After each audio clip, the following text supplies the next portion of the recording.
Hello friends, आज के इस पॉलिटी के वीडियो में हम डिस्कस करने वाले हैं लोकल गवर्नेंस वाले टॉपिक को। स्थानीय स्वशासन जिसे बोला जाता है, ये है हमारे संविधान का पार्ट 9 एंड 9A। इसमें हमको पंचायती राज और नगर पालिका मतलब म्युनिसिपैलिटी के बारे में हमको पढ़ने को मिलता है। तो चलिए दोनों सेक्शन को हम अच्छे से कंप्लीट करने वाले हैं इस वीडियो के अंदर। पंचायती राज से तो बहुत क्वेश्चंस एग्जाम में पूछे ही जाते हैं, तो one of the most important topic है पॉलिटी के अंदर।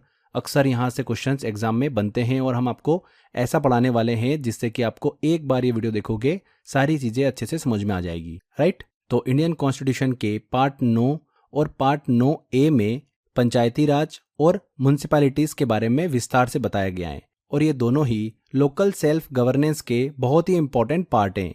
पार्ट 9 की बात करें तो ये पंचायती राज से संबंधित हैं, जो कि आर्टिकल 243A से O के बीच में हमको इसका उल्लेख देखने को मिलता है। इसका उद्देश्य क्या है? विलेज लेवल पर, गांव के स्तर पर लोकल सेल्फ गवर्नेंस को बढ़ावा देना।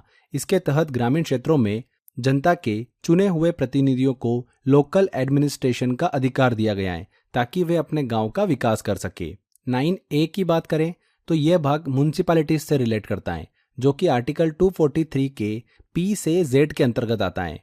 इसका उद्देश्य क्या है? अर्बन एरियाज में लोकल गवर्नेंस को मजबूत करना। नगर पालिकाएं शहरी क्षेत्रों में एडमिनिस्ट्रेशन और विकास कार्यों के लिए जिम्मेदार होती हैं। तो बस ये दोनों सेक्शन ही आज के इस वीडियो में हम अच्छे से कंप्लीट करने वाले हैं। तो सबसे पहले अपन पंचायती राज से शुरू करते हैं। अब बात आती है कि पंचायती राज क्या होता है, पहले हम ये समझें। देखिए, पंचायती राज एक प्रकार का सिस्टम है जिसमें ग्राम स्तर पर स्थानीय शासन जो होता है, लोकल गवर्नेंस, वो होता है। ये एक 3 स्तरीय सिस्टम है जिसमें गांव, तहसील मतलब विलेज, ब्लॉक और डिस्ट्रिक्ट जिसे जिला बोला जाता है, वो इसमें शामिल होते हैं। इसे इसलिए लागू किया गया ताकि गांव के लोग जो है अपने खुद के मुद्दे और समस्याओं का समाधान खुद कर सके। इस सिस्टम में जनता की सीधी भागीदारी जो है मतलब डायरेक्ट पार्टिसिपेशन जो है वो हमको देखने को मिलता है। तो यही है पंचायती राज। अब पंचायती राज की जरूरत क्यों पड़ी? तो लोकल लेवल पर एम्पावरमेंट बहुत ही इसका एक प्रमुख मुद्दा है। पहले गांव के लोगों को छोटी छोटी समस्याओं के लिए बड़े सरकारी दफ्तरों में जाना पड़ता था, जो कि एक बहुत ही हार्ड और कठिन प्रोसेस थी। पंचायती राज से गांव के लोग अपनी समस्याएं खुद ही हल कर सकते हैं। अब ग्राम स्तर पर विकास भी देखने को मिला। ग्राम स्तर पर योजनाओं का प्रभावी तरीके से इम्प्लीमेंटेशन हो सके, इसलिए भी पंचायती राज जरूरी है। ओके, पंचायती राज के फायदे क्या क्या होंगे? भैया, एम्पावरमेंट बढ़ेगी, स्थानीय लोगों को अपने क्षेत्र का नेतृत्व करने का अवसर मिलेगा, विकास योजनाओं की प्रभावी निगरानी हो पाएगी, इफेक्टिव मॉनिटरिंग हो पाएगी, गांव के लोग अपनी आवश्यकताओं के अनुसार योजनाएं बना सकते हैं और उन्हें लागू भी कर सकते हैं। ट्रांसपेरेंसी देखने को मिलेगी, स्थानीय शासन में पारदर्शिता रहती है क्योंकि निर्णय गांव के लोग द्वारा लिए जाते हैं। तो इसलिए पंचायती राज के हमको फायदे देखने को मिलते हैं। तो ये पंचायती राज क्या होता है, इसकी जरूरत क्यों पड़ी और इसके क्या हमको फायदे देखने को मिलते हैं, ये हमने बेसिक एक बस इन्फॉर्मेशन कवर करी जिससे कि आपको समझ में आया होगा। बात आ रही है सिर्फ लोकल गवर्नेंस की। गांव के लोगों को ही ये पावर दी जाए कि वहाँ के मुद्दे वो या समस्याएं जो है वो खुद ही रिजॉल्व कर सके, ना कि वो किसी दूसरे के पास जाए फिर वो उसकी प्रॉब्लम सॉल्व करे। ये एक हार्ड मतलब कठिन प्रोसेस हो जाएगी। इसीलिए पंचायती राज जो है ग्रामीण स्तर के लिए जरूरी है। ओके, अब देखिए फ्रेंड्स, अगर हम पंचायती राज की बात करें तो ऐसा नहीं है कि ये 90s के टाइम में ही लागू हुआ था तो उसी समय हमको ये देखने को मिला। इससे पहले भी इतिहास में देखने को मिला है। 1880 से लेकर 1884 के मध्य जब लॉर्ड रिपिन का कार्यकाल चल रहा था, तब पंचायती राज जो था वो देखने को मिला था। इसीलिए इनका कार्यकाल जो है लॉर्ड रिपिन का, वो पंचायती राज का स्वर्णकाल कहलाता है। ओके, लॉर्ड रिपिन ने लोकल सेल्फ गवर्नेंस को बढ़ावा देने के लिए लोकल बोर्ड्स मतलब स्थानीय निकाय की स्थापना की थी अपने समय में। आज के टाइम में हमको म्युनिसिपल कॉरपोरेशंस और पंचायत जो है ये काम करते हुए नजर आते हैं। उस समय तक सभी निर्णय जो है ब्रिटिश ऑफिसर द्वारा लिए जाते थे और आम जनता की कोई उसमें भागीदारी नहीं होती थी। लेकिन लॉर्ड रिपिन ने लोकल बोर्ड में स्थानीय लोगों को शामिल किया, जिससे कि वे रोड्स, सैनिटेशन और पब्लिक हेल्थ जैसे मुद्दों पर निर्णय लेने में वो सक्षम हुए। जैसे एग्जाम्पल के लिए, अगर किसी गाँव में सड़क खराब थी तो पहले इसके लिए ब्रिटिश एडमिनिस्ट्रेशन को शिकायत करनी पड़ती थी, लेकिन रिपिन के सुधारों के बाद उस गांव की पंचायत या लोकल जो बोर्ड था खुद इस पर निर्णय लेकर काम करवा सकती थी।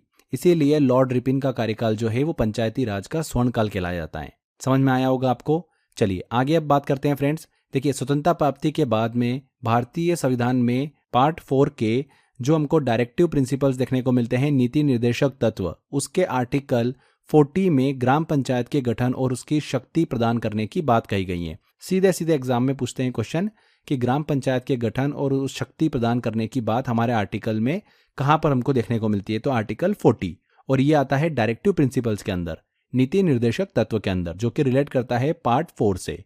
पंचायती राज व्यवस्था की बात करें तो इसके हेतु बहुत सारी समितियों का निर्माण समय समय पर हमको देखने को मिला। मतलब पंचायती राज व्यवस्था को लेकर अपने अपने सुझाव जो है वो इन समितियों ने दिए। तो सबसे पहली समिति है बलवंत राय मेहता समिति 1957। 1957 में गठित इस समिति का क्या उद्देश्य था? लोकतांत्रिक विकेंद्रीकरण, मतलब डेमोक्रेटिक डिसेंट्रलाइजेशन। इसको इन्होंने क्या करा था? प्रोत्साहित करा।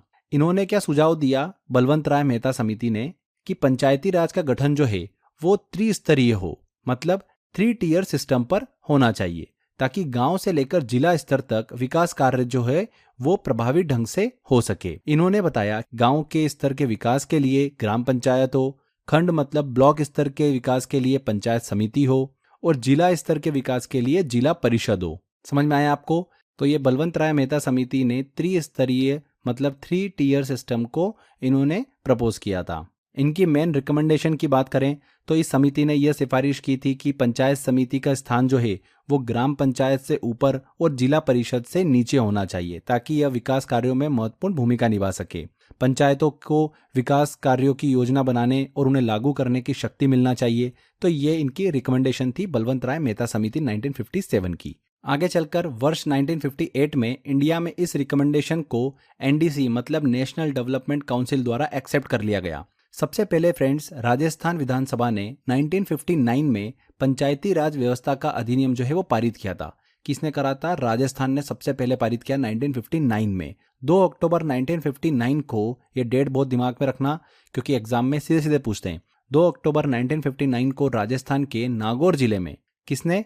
पंडित जवाहरलाल नेहरू ने पंचायती राज व्यवस्था की शुरुआत की थी। सबसे पहले कहां पर हुई? राजस्थान के नागौर जिले में। किसने करी? पंडित जवाहरलाल नेहरू ने। ओके। इंडिया में दूसरा स्टेट कौन सा है? आंध्र प्रदेश था, जहां पर 1959 में ही पंचायती राज का फॉर्मेशन जो है वो किया गया था। तो ये हमने बलवंत राय मेहता समिति को अच्छे से डिस्कस किया। आगे अब बात करते हैं अशोक मेहता समिति की 1977। तो 1977 में गठित जो अशोक मेहता कमेटी थी, इसने बोला कि 2 टियर सिस्टम जो है वो लागू किया जाए। 2 स्तरीय प्रणाली को इन्होंने भैया सजेस्ट किया। इस प्रणाली में सिर्फ ब्लॉक लेवल पर पंचायत समिति हो और डिस्ट्रिक्ट लेवल पर जिला परिषद को इन्होंने महत्व दिया। ब्लॉक लेवल मतलब मंडल स्तर उसे इन्होंने नाम दिया था। तो द्विस्तरीय पंचायती राज व्यवस्था का इन्होंने सुझाव दिया। मंडल स्तर पर मंडल पंचायत हो, और यहाँ पर मंडल किसे कहा गया? ब्लॉक से छोटे क्षेत्रों को, ठीक है, और जिला स्तर पर जिला परिषद हो। तो इन्होंने ग्राम पंचायत की जगह मंडल पंचायत का सुझाव दिया। नेक्स्ट आगे हम बात करते हैं PV.K. राव समिति की। तो PV.K. राव समिति ने पंचायतों को अधिक संगठित और मजबूत बनाने के लिए 4 स्तरीय व्यवस्था का सुझाव दिया था। बलवंत राय मेहता समिति ने त्रिस्तरीय, अशोक मेहता समिति ने 2 स्तरीय, PV.K. राव समिति ने 4 स्तरीय व्यवस्था का सुझाव दिया।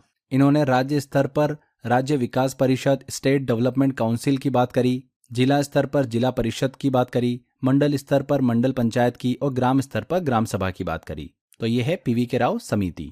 आगे अब हम देखिए 2 और समिति को डिस्कस करेंगे। एक है 1986 की सिंधवी समिति और 1988 की थुंगल समिति।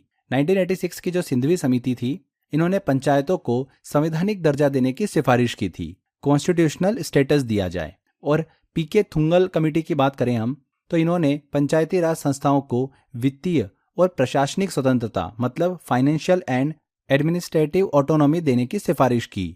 PK थुंगल समिति थी। इसी की रिकमेंडेशन पर हमारे कॉन्स्टिट्यूशन में 73 और 74 संविधान संशोधन जो है हमको देखने को मिले थे। इन्हीं संशोधन के चलते हमारे संविधान में पंचायती राज और नगर पालिका म्युनिसिपैलिटी को संविधान में स्थान दिया गया। अब हम यहाँ पर एक एक करके देखिए डिस्कस करेंगे। सबसे पहले हम 73वें संविधान संशोधन 73 कॉन्स्टिट्यूशन अमेंडमेंट की बात करते हैं 1993।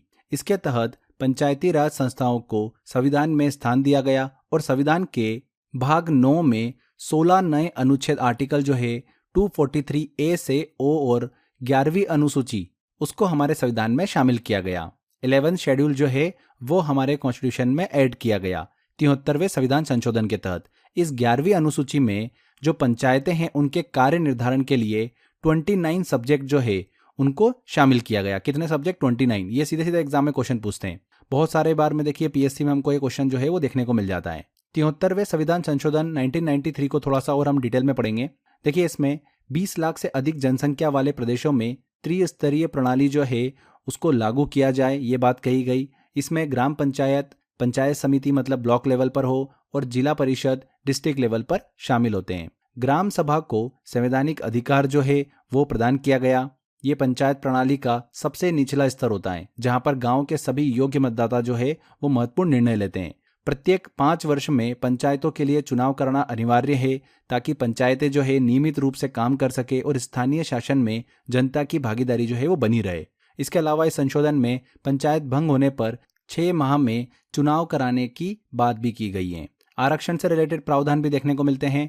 SC, ST और महिलाओं के लिए 1/3 सीटों का आरक्षण जो है वो तय किया गया। इसके अलावा हर एक राज्य में राज्य वित्त आयोग स्टेट फाइनेंस कमीशन का गठन किया जाएगा जो पंचायतों के लिए वित्तीय संसाधनों का वितरण जो है वो सुनिश्चित करेगा। तो ये 73वें संविधान संशोधन 1993 के तहत हमको प्रमुख बातें जो है वो देखने को मिलती है। देखिए पंचायती राज से रिलेटेड कुछ और इम्पोर्टेंट पॉइंट है जिनसे एग्जाम के अंदर सारे क्वेश्चंस पूछते हैं। मैं आपको बताता हूं, जैसे कि ग्रामीण विकास मंत्री, रूरल डेवलपमेंट मिनिस्टर जो होता है उसकी भूमिका।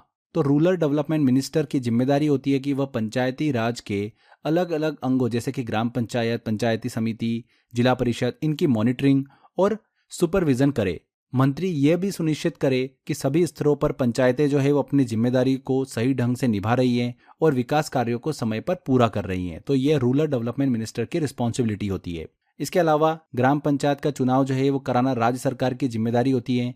राज्य सरकार स्टेट इलेक्शन कमीशन के माध्यम से पंचायत चुनाव का आयोजन कराती है। कौन कराती है? राज्य सरकार। संविधान के अनुसार हर 5 साल में पंचायतों का चुनाव होना अनिवार्य है, लेकिन इसे लागू करना राज्य सरकार के अधिकार क्षेत्र में आता है। एक और लास्ट में इंपॉर्टेंट पॉइंट, पंचायत समिति जो कि खंड या ब्लॉक स्तर पर होती है एक एडमिनिस्ट्रेटिव अथॉरिटी के रूप में काम करती है। इसका मतलब क्या होता है कि पंचायत समिति ब्लॉक स्तर पर प्रशासनिक कार्यों की देखरेख करती हैं और विकास योजनाओं का क्रियान्वयन सुनिश्चित करती हैं। ये ब्लॉक स्तर पर पंचायती राज का एक बहुत ही महत्वपूर्ण अंग है। एग्जाम में सीधे सीधे क्वेश्चन पूछते हैं, ध्यान रखिएगा इस चीज को। पंचायत समिति जो खंड या फिर ब्लॉक स्तर पर होती है एक एडमिनिस्ट्रेटिव अथॉरिटी के रूप में काम करती है। क्लियर? तो ये हमने पंचायती राज को अच्छे से डिस्कस करा। आगे देखिए फ्रेंड्स, जो हमने बात करी आर्टिकल 243A से O के बीच में, यहाँ पर हमको इसके बारे में उल्लेख देखने को मिलता है। तो इनमें से हम महत्वपूर्ण आर्टिकल को डिस्कस करने वाले हैं। आर्टिकल 243A की बात करें हम, तो इस आर्टिकल में बताया गया है कि स्टेट के असेंबली को ये राइट है कि वह पंचायत का फॉर्मेशन करे और उससे रिलेटेड कार्य करे और वेलफेयर के लिए सोचे। ये बताया गया है आर्टिकल 243A में। आर्टिकल 243B की बात करें तो इस आर्टिकल में पंचायत के स्ट्रक्चर के बारे में बताया गया है। इसमें बताया गया है कि जो पंचायत होती है उसके 3 लेवल होते हैं। विलेज लेवल गांव स्तर पर ग्राम panchayat, middle level block panchayat होती है और डिस्ट्रिक्ट लेवल पर डिस्ट्रिक्ट पंचायत हमको देखने को मिलती है। जिन सिटीज की पॉपुलेशन 20 लाख से कम होगी वहां पर मिडिल लेवल पंचायत का फॉर्मेशन नहीं किया जाएगा। ये चीज आप दिमाग में रखिएगा, ये इसमें बताया गया है। नेक्स्ट आर्टिकल आता है हमारा आर्टिकल 243D। इस आर्टिकल में पंचायत में जो ST SC होते हैं उनके रिजर्वेशन के प्रोविजन के बारे में बताया गया है और इसके साथ साथ पंचायत में महिलाओं के लिए भी रिजर्वेशन के प्रोविजन की बात की गई है, 1/3 रिजर्वेशन। ठीक है, आर्टिकल 243D में। आर्टिकल 243E आता है। इसमें पंचायत के टेन्योर के बारे में बताया गया है कि पंचायत का टेन्योर फर्स्ट लेवल से 5 सालों का होता है। आर्टिकल 243F की बात करें, इसमें जो पंचायत के मेंबर होते हैं उनकी क्वालिफिकेशन के बारे में बताया गया है कि पहली इंडिया का सिटीजन होना चाहिए, दूसरी उसकी मिनिमम एज 21 ईयर होना चाहिए, 21 साल। ये इंपॉर्टेंट है, एग्जाम में पूछा गया था क्वेश्चन ये। तीसरी, वह स्टेट असेंबली का मेंबर बनने की योग्यता रखता हो। ये मैं आर्टिकल इसलिए डिस्कस कर रहा हूँ क्योंकि एग्जाम में ये पूछा गया था कि पंचायत के मेंबर बनने के लिए मिनिमम एज कितनी होना चाहिए, तो 21 साल होना चाहिए। अब अगर ऐसा पूछ ले एग्जाम के अंदर कि किस आर्टिकल से ये रिलेट करता है, तो आर्टिकल 243F। ठीक है, इसमें पंचायत के मेंबर होने की क्वालिफिकेशंस के बारे में बताया गया है। नेक्स्ट 3 और आर्टिकल है, सबको हम डिस्कस नहीं करेंगे, मैं आपको कुछ बस महत्वपूर्ण बता रहा हूँ। आर्टिकल 243G, इस आर्टिकल में पंचायत के कार्य के बारे में बताया गया है। कॉन्स्टिट्यूशन में शेड्यूल 11 जो अनुसूची 11 है उसमें 29 सब्जेक्ट को एक्सप्लेन किया गया है जिसमें पंचायत के कार्य और कर्तव्य हैं। ये किस आर्टिकल से रिलेट कर रहा है, ये बहुत इंपॉर्टेंट है, 243G।